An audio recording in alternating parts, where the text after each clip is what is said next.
मेरी तमाम मुसलमान भाइयों से गुजारिश है कि भाइयों, कोई अक्ल सलीम रखने वाला शख्स तफरके को दुरुस्त करार नहीं देगा, तफरके को मुफीद करार नहीं देगा।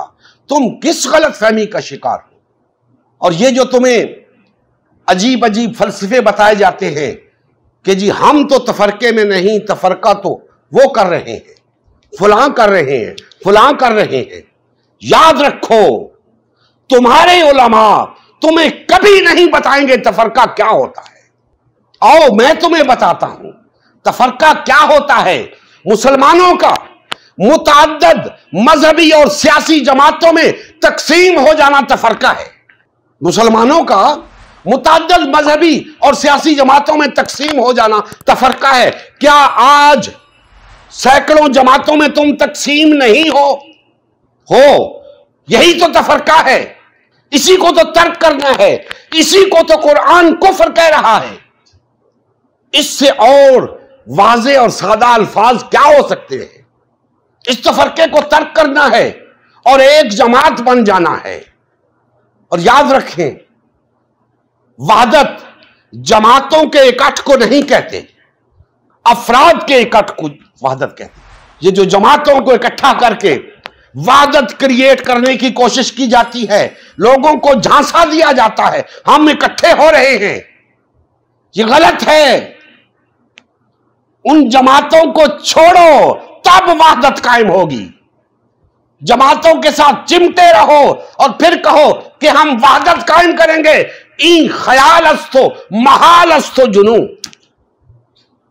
ऐसा मुमकिन नहीं।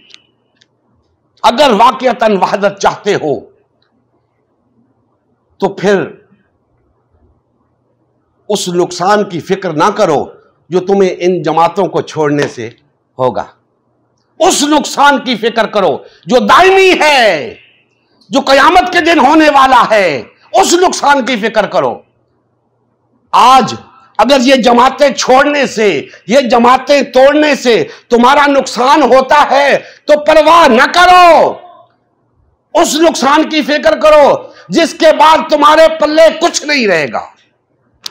उस नुकसान की फिक्र करो, उस दिन की फिक्र करो जिस दिन सफेद चेहरों वाले भी होंगे, स्याह चेहरों वाले भी होंगे। और आज अगर तुमने अपने इस नुकसान को बर्दाश्त ना किया तो ऐसा ना हो कि उस दिन तुम्हारा शुमार स्याह चेहरे वालों में हो। अल्लाह ने तो खोल खोल कर बयान कर दिया है।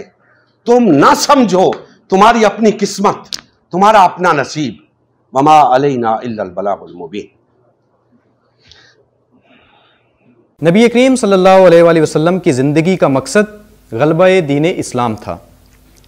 इस मकसद के हुसूल के लिए उम्मत मुस्लिमा की तश्कील हुई।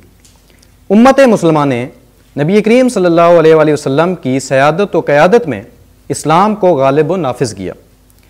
जब तक उम्मत मुस्लिमा में वहदत रही, इस्लाम का गलबा बरकरार रहा।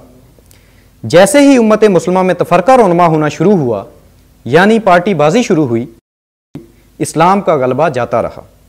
आज गलबा-ए दीन इस्लाम की बहाली की वाहिद सूरत उम्मत मुस्लिमा की तश्कील नौ है।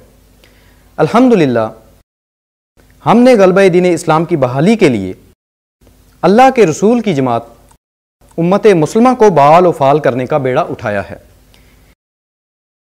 ये हमारा ही नहीं, हर कलमा गो का अव्वलीन फरीज़ा है कि हर किस्म के बातिल और तागूती निज़ाम के खिलाफ उठ खड़ा हो और गलबा-ए दीन इस्लाम की बहाली के लिए फ़िरका वारियत और पार्टीबाजी से किनारा कश होकर सिर्फ़ और सिर्फ उम्मत मुस्लिमा को बाल व फाल करने में अपना तन मन धन लगाए। इस मिशन का हिस्सा बनकर अपना फ़र्ज़ मनसिबी अदा कीजिए, हक़ मुसलमानी अदा कीजिए। मज़ीद तफ़सील के लिए हमारा यूट्यूब चैनल उम्मत मुस्लिमा सब्सक्राइब करें। हमारा फेसबुक पेज उम्मत मुस्लिमा की तश्कील नौ लाइक करें।